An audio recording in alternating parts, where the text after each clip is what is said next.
کہ دونوں کو 100 میں سے 80 نمبر، کسی پیپر میں کسی کو کم کسی کو زیادہ. تو میرا سوال یہ ہے کہ خدا کے گھر میں، خدا کے دربار میں، جسے ہم مسجد کہتے ہیں، اس خدا کی عبادت گاہ میں مسلمان بہنوں کو، بیٹیوں کو عبادت کرنے کا حق کیوں نہیں دیا گیا ہے؟ وہ مسجد میں جا کر نماز کیوں نہیں پڑھ سکتی؟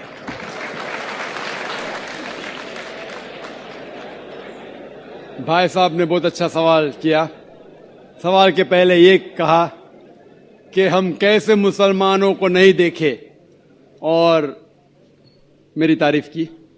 ساری تعریف اللہ سبحانہ تعالیٰ کی ہے، لیکن میں یہ کہنا چاہتا ہوں کہ اگر آپ کو مرسڈیز کار دیکھنا ہے کتنا اچھا ہے، تو ایسے ڈرائیور کو مرسڈیز کار چلانے کے لیے دو جو ایک ماہر ڈرائیور ہے. تو اگر آپ کو اسلام جاننے کے لیے کوئی شخص کو دیکھنا ہے تو سب سے بہترین شخص ہے محمد صلی اللہ علیہ وسلم.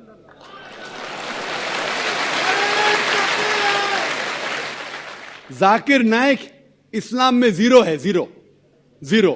اسی لیے میں تقریر میں ہمیشہ کہتا ہوں قرآن مجید کا حوالہ، سورہ حجرات، سورہ 49 آیت نمبر 13. تو آپ جا کے باہر بولو اللہ تعالیٰ فرماتے سورہ حجرات آیت نمبر 13. آپ باہر جا کے بولیں گے ذاکر فرماتے. ذاکر کی ویلیو اسلام میں زیرو ہے. ویلیو ہے اللہ اور اللہ کے رسول کی.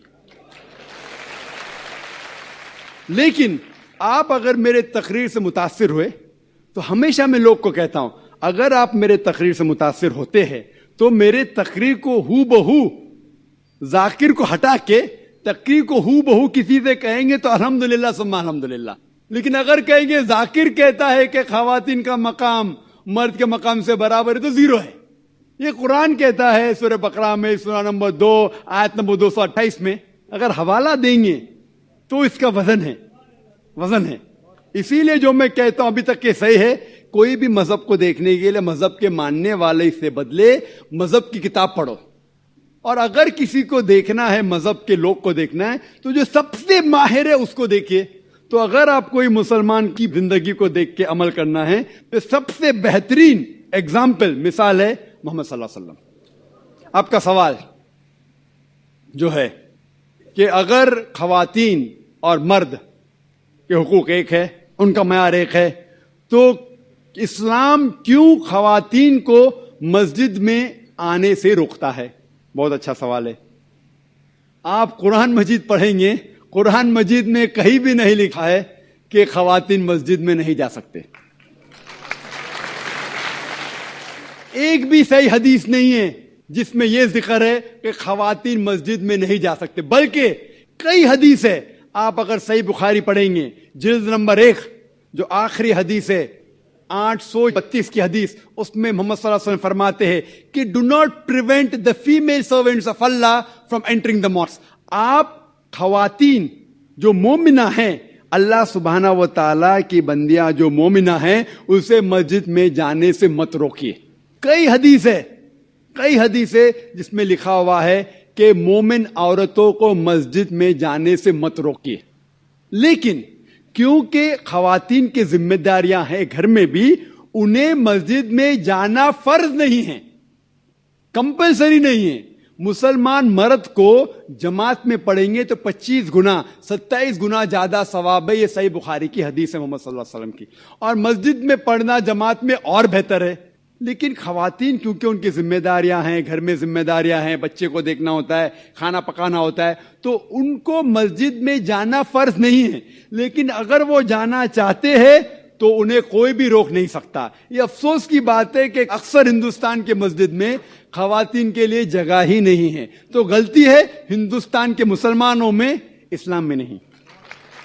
آپ سعودی عربیہ جائیے، امریکہ جائیے، انگلینڈ جائیے، الحمدللہ میں کئی ممالک جا چکا ہوں، وہاں خواتین کے لیے علیحدہ انتظام ہے.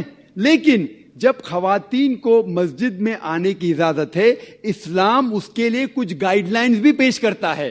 خواتین کے لیے ایکول بٹ سیپریٹ فیسلٹیز، مطلب وہی فیسلٹی لیکن علیحدہ، ساتھ میں گل ملنے کی ممانعت ہے. کیونکہ جیسے میں نے کہا میرے تقریر میں، ہم جب نماز پڑھتے تو کاندھے سے کاندھا ملانا چاہیے. اگر ایک مرد خواتین کے کاندھے سے کاندھا ملائے گا وہ اللہ سے زیادہ خواتین کو توجہ دے گا.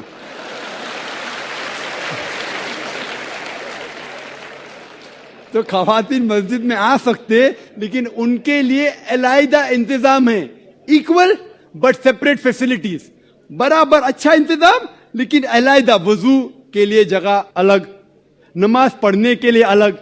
اسی لیے اسلام کے اندر خواتین آ سکتے, لیکن افسوس کی بات ہے کہ یہ ہندوستان میں اکثر مسجد میں ان کو الاؤ نہیں کرتے. یہ ہندوستان کے مسلمان کہ علم کی کمزوری ہے. اگر آپ پڑھیں گے صحیح بخاری, کئی حدیثیں ہیں, صحیح مسلم, جہاں خواتین کو آنے سے روکا نہیں گیا, بلکہ محمد صلی اللہ علیہ وسلم نے کہا کہ اگر خواتین مسجد میں جانا چاہتے ہیں رات کو بھی, تب بھی آپ انہیں مت روکو, رات کو بھی. یہ صحیح بخاری کی حدیث ہے کہ اگر رات کو بھی وہ مسجد میں جانا چاہتے تو آپ اسے مت روکیے. لیکن الحمدللہ ثم الحمدللہ ہندوستان میں سینکڑوں مسجد ہے جہاں خواتین کو آنے کی اجازت ہے. بمبئی میں ہیں, دلی میں بھی ہوں گی, آگرہ میں بھی ہوں گی, کم ہوں گی. ابھی الحمدللہ بات پھیل رہی ہے, لوگ کو اسلام کا علم ہو رہا ہے الحمدللہ, اور کئی مسجد میں خواتین کو آنے کی اجازت دی جا رہی. اور میری درخواست ہے کہ جو آگرہ کے مسجد کے ٹرسٹیز ہیں وہ بھی حدیث پڑھے, اور بھلے اگر خواتین کم آتے ہیں تو ان کا چھوٹا انتظام ہونا چاہیے, خواتین کم آتے تو, لیکن انتظام ہونا ضروری ہے اور انہیں مسجد سے آنے سے روکا نہیں جانا چاہیے. آپ نے یہ کہا کہ پیڑ پودوں کو یدی ہم کھاتے ہیں تو کچھ سنائی دینے کی آپ نے بات کہی تھی, لیکن ہم ایسا تو کر ہی سکتے ہیں جن بچوں کی ہمیں چیخ یا کسی بھی چیخ سنائی دے رہی ہے اس کو رونے سے روک سکتے ہیں.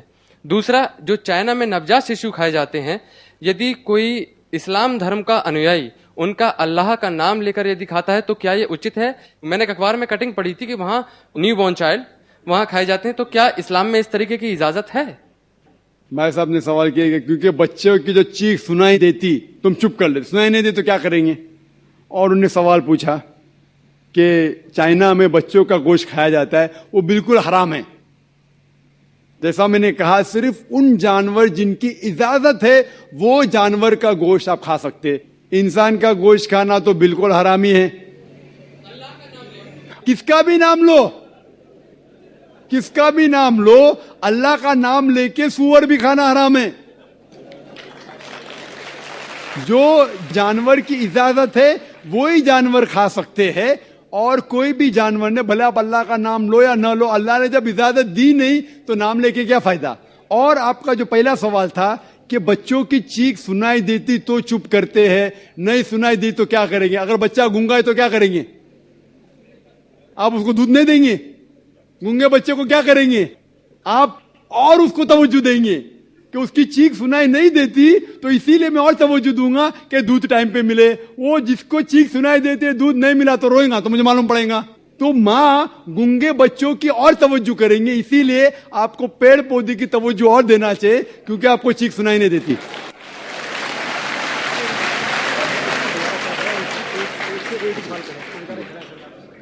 دھنیہ واد ڈاکٹر ذاکر نائک صاحب. میرے جسم کا دیا گیا نام ڈاکٹر ورما ہے, اور میں نے قرآن شریف بھی پڑھی ہے, بائبل بھی پڑھی ہے, اور وید واد کی تھوڑا سا ادھین کیا ہے. میں نے قرآن میں ساری باتیں اچھی پائی ہیں, کنتو ایک بات میری سمجھ میں ابھی تک نہیں آئی ہے. یہ ہندووادی وہ کہتے ہیں کہ جنم ہوتا ہے, اور قرآن میں ایک بات آتی ہے کہ مردے زندے کیے جائیں گے. یہ دو بات میری سمجھ میں ابھی تک نہیں آئی ہیں. ہندو تقویٰ کہتا ہے, انہوں نے دیکھا کہ جنم واد, کہ جنم ہوتا ہے. میں نے ڈسکوری چینل میں بھی یہ چیزیں دیکھی ہیں. اور دوسرا کہ آخر میں قرآن میں کہ مردے زندے کیے جائیں گے.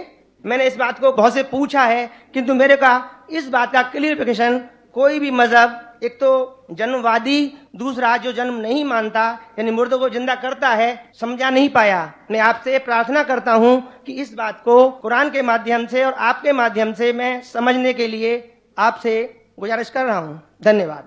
ڈاکٹر صاحب نے اچھا سوال پوچھا ہے کہ اس نے قرآن مجید پڑھی اور سب بات کو تسلیم کرتے, صرف یہ ایک یا دو بات کہ قرآن شریف کے اندر موت آتی ہے, مردے کو واپس سے زندگی دی جائیں گی آخرت میں, ان کا ذکر ہے. اور ہندو لوگ یہ مانتے ہیں کہ پنرجنم میں, اور وہ ڈسکوری چینل پہ دیکھے کہ پنرجنم ہوتا ہے. اگر آپ دیکھیں گے سب سے اونچی کتاب ہندو مذہب میں وید. اگر آپ پڑھیں گے پنر کی معنی کیا, پنر سنسکرت میں مطلب نیکسٹ, اگین, واپس سے اور ایک, پنر کے معنی نیکسٹ. تو پنر جنم مطلب نیکسٹ زندگی اور ایک زندگی. اگر آپ قرآن شریف پڑھیں گے کئی آیتیں ہیں کہ اللہ سبحانہ و تعالیٰ نے آپ کو زندگی دی, پہلے آپ تھے نہیں, پھر زندگی دی, اس دھرتی پہ آئے, پھر آپ کو موت دیں گے, پھر آخرت میں اٹھایا جائے گا. آپ جو کر رہے مردوں کو جان دی جائیں گے آخرت میں, یہ ہم مانتے ہیں کہ ایک بار ہم اس دھرتی پہ آتے, نیکسٹ لائف از آخرت. اسی طریقے سے وید میں بھی ذکر ہے اباؤٹ پنرجنم, نیکسٹ لائف, سیم ہو بہو جس طریقے سے قرآن میں لکھا ہوا ہے. لیکن عام ہندو مذہب کے جو گرو ہے, سوامی ہیں, ان لوگ جب یہ جاننے لگے, ایک ان کو کٹھنائی پیش آئی, وہ دیکھنے لگے کہ کئی انسان جب پیدا ہوتے ہیں with congenital defects, heart problem, heart defects, limb problem, کوئی امیر پیدا ہوتا ہے, کوئی غریب پیدا ہوتا ہے, تو بھگوان ہی کینٹ بی انجسٹ. بھگوان انجسٹ نہیں ہو سکتا ہے کہ کوئی انسان کو ہیلدی پیدا کرتا ہے صحت کے ساتھ, کوئی انسان کو کنجنائٹل دل کی بیماری سے پیدا کرتا ہے, کوئی انسان کو امیر گھر میں پیدا کرتا ہے, کوئی انسان کو غریب گھر میں. تو بھگوان انجسٹ نہیں ہو سکتا ہے, نا انصاف نہیں ہو سکتا. تو یہ جو سوامی لوگ ہیں, ان لوگ نے ایک نئی چیز نکالی, سمسکارا.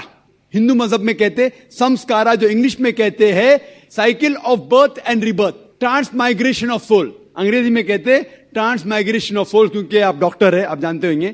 ٹرانس مائگریشن آف سول انگریزی میں کہتے, سنسکرت میں کہتے samskara, birth death, birth death, birth death. کہیں بھی وید میں نہیں لکھا ہوا ہے کہ birth death, birth death, birth death, کہیں بھی وید میں نہیں لکھا ہے. چیلنج ہے میرا. یہ ان لوگ کو ملتا ہے بھگوت گیتا کے شلوک سے. بھگوت گیتا کا شلوک چیپٹر نمبر 2 میں, ورس نمبر 22 میں, اس میں لکھا ہوا ہے کہ جب کوئی شخص اپنے کپڑے نکالتا ہے تو وہ نئے کپڑے پہن لیتا ہے. اسی طریقے سے روح ایک نئی جسم میں جاتی ہے. اور یہ بھدیانکر اپنشد میں بھی اس کا ذکر ہے, آپ پڑھیں گے کہ when a caterpillar climbs up the grass of blade, he jumps to a new grass. Same way the soul takes a new body. جس طریقے سے کیٹرپلر گھاس کے اوپر چڑھتا ہے اور دوسرے گھاس پہ جاتا ہے, اسی طریقے سے روح ایک نئی باڈی کے اندر جاتا ہے. تو اس شلوک کے بنیاد پر ان لوگ نے ایک فلسفی پیدا کی, سمسکارا, کہ انسان جو کرم کے بیس کے اوپر, کرم اور دھرم کی فلسفی, کرم مطلب اچھے کرم کرو گے دھرم کے حساب سے تو اگلے جنم میں آپ اچھے پیدا ہوں گے. اگر آپ کے کرم برے ہوں گے تو اگلے جنم میں آپ ہو سکتا ہے کہ لولا پیدا ہوں گے یا لنگڑا پیدا ہوں گے. اور جو کہتے ہیں کہ آپ انسان 7 بار بنیں گے, یہ کون کہتا ہے؟ وید نہیں کہتی, یہ سوامی جی لوگ کہتے ہیں. کوئی وید میں کہیں لکھا نہیں ہے, کیونکہ ان کو یہ نہیں کہہ سکتے تھے کہ انسان کیوں غریب پیدا ہوتا ہے, کیوں اپائش پیدا ہوتا ہے. ان کی سوچ کم تھی, اسی لیے نئی فلسفی لے کے آئے, ٹرانس مائگریشن آف سول. آپ تو ڈاکٹر ہے, میں بھی ڈاکٹر ہوں. آپ نے کئی میڈیکل سائنس بک میں پڑھا ہوا ہے کہ انسان اس دنیا میں جنم لیتا ہے؟ کبھی نہیں. کیا فزیولوجی میں پڑھا, کیا ایناٹومی میں پڑھا؟ اگر یہ سائنٹیفک فیکٹ ہوتا تھا تو ہم میڈیکل کالج میں پڑھتے تھے کہ انسان نئے جنم لیتا ہے. ہم کبھی بھی نہیں پڑھے. اس سے یہ ثابت ہوتا ہے کہ سائنس اس کو تسلیم ہی نہیں کرتی. جو آپ کہہ رہے ڈسکوری چینل میں دیکھا, جو آپ کہہ رہے ہیں, اگر یہ حق ہوتا تھا تو ہمارے سائنٹیفک بک میں بھی یہ لکھا ہوتا. تو یہ کہنا کہ سائنٹیفک پروف ہے کہ ہم جنم لیتے ہیں, بالکل غلط ہے. اسلام جو اس کا جواب دیتا ہے وہ ہے کہ اسلام تسلیم کرتا ہے کہ اللہ سبحانہ و تعالیٰ کچھ لوگ کو اپائش پیدا کرتا ہے, کچھ لوگ کو اچھی صحت دیتا ہے, کچھ کو غریب, کچھ کو امیر. اس کی وجہ ہے کہ اللہ تعالیٰ فرماتے ہیں سورہ ملک میں, سورہ نمبر 67 آیت نمبر 2 میں, الذی خلق الموت والحیات, اللہ سبحانہ و تعالیٰ نے موت اور زندگی بنائی تاکہ آپ لوگ کو جانچ سکے, آپ لوگ کا امتحان لے سکے آپ لوگوں میں سے کچھ لوگ اچھے ہیں. یہ جانچ پڑتال کرنے کے لیے یہ زندگی ہمارے لیے امتحان ہے. اور اللہ تعالیٰ فرماتے ہیں سورہ انفال میں سورہ نمبر 8 آیت نمبر 28 میں کہ آپ کے بچے اور آپ کی جائیداد آپ کے لیے فتنہ ہے. آپ کی جائیداد اور آپ کے بچے آپ کے لیے ایک ٹیسٹ ہے, آپ کے لیے امتحان ہے. اللہ تعالیٰ کچھ لوگ کو غریب گھر میں پیدا کرتا ہے, کچھ لوگ کو امیر. جو لوگ امیر ہیں ان کے لیے امتحان ہے کہ وہ زکوٰۃ دیتے کیا نہیں. جیسا کہ میں نے کہا میری تقریر میں, تیسری بنیادی بات اسلام میں ہے زکوٰۃ. جس شخص کے پاس 85 گرام سے زیادہ سونا ہے یا اس کے مقابلے میں دھن ہے, اس کو 2.5% زکوٰۃ دینا فرض ہے. جو آدمی امیر ہے, کچھ امیر لوگ برابر زکوٰۃ دیتے, کچھ لوگ آدھا دیتے, کچھ لوگ دیتے ہی نہیں. تو امیر انسان کو شاید 100% مارکس ملے یا 50% مارکس ملے یا 0% ملے. وہ غریب انسان کو زکوٰۃ میں تو 100 مارکس ملتا ہے, 100 آؤٹ آف 100. اس کو زکوٰۃ دینا ہی نہیں. ہم کہتے رہے بیچارہ غریب انسان ہے, لیکن اصل میں دیکھے جاؤ تو اس کو اس امتحان میں, غربت کے امتحان میں 100% مارکس ملے. آپ سمجھ رہے؟ اسی طریقے سے اللہ تعالیٰ کہتے ہیں کہ آپ کے بچے آپ کے لیے امتحان ہے. ہو سکتا ہے مثال کے طور پہ ایک اچھے جوڑی ہے, اچھے مسلمان ہیں, 5 ٹائم نماز پڑھ رہے ہیں, حج کو گئے ہیں, رمضان میں روزہ رکھتے ہیں, زکوٰۃ دیتے. اللہ تعالیٰ ان کا اور بڑا امتحان لینا چاہتا ہے. جتنا بڑا امتحان اتنا بڑا انعام. مثال کے طور پہ اگر آپ BA پاس کرتے تو آپ کو صرف گریجویشن ملتا ہے. اگر آپ MBBS پاس کرتے آپ کو ڈاکٹر کہلایا جاتا. ڈاکٹر مطلب اونچا عہدہ. اسی طریقے سے اللہ سبحانہ و تعالیٰ ہو سکتا ہے کہ اس جوڑی کو امتحان اور سخت دیتا ہے اور ایسا بچہ پیدا کرتا ہے جو اپائج ہے. اللہ یہ دیکھنا چاہتا ہے کہ اپائج بچہ پیدا کرنے کے باوجود وہ اللہ کے اوپر ایمان رکھتا ہے کہ نہیں. اگر ایمان رکھتا ہے تو اللہ اسے جنت فردوس دینا چاہتا ہے. اور کٹھن امتحان اور بڑا انعام. ہو سکتا ہے کہ وہ امتحان میں فیل ہو جائیں گا. تو یہ قرآن کی آیت ہے, آپ کے بچے آپ کے لیے امتحان ہے. کبھی کوئی بھی اگر کلیمٹی آتی ہے, کوئی بھی آپ کو نقصان ہوتا ہے, ادھر وہ آپ کے لیے امتحان ہے یا آپ کے لیے سزا ہے. جب بھی کوئی بھی آپ کو انعام ملتا ہے وہ ادھر آپ کے لیے امتحان ہے یا آپ کے لیے ریوارڈ ہے. تو اسی طریقے سے کیونکہ ہندو مذہب کے جو سوامی ہیں وہ اس کو نہیں سمجھ سکے, اسی لیے ایک نئی فلسفی سمسکارا لے کے آئے جو بالکل وید میں نہیں لکھی ہے. وید بات کرتا ہے پنرجنم. پنرجنم مطلب نیکسٹ لائف, جس کا ذکر قرآن نے بھی ہے, آخرت کی زندگی. تو وید اور قرآن سیم زندگی کا بات کر رہا ہے کہ اس دنیا میں آپ آتے ہیں, ایک بار آتے ہیں, صحیح طریقے سے جئیں گے تو ایک بار کافی ہے, اور یہ دنیا آخرت کے لیے امتحان ہے.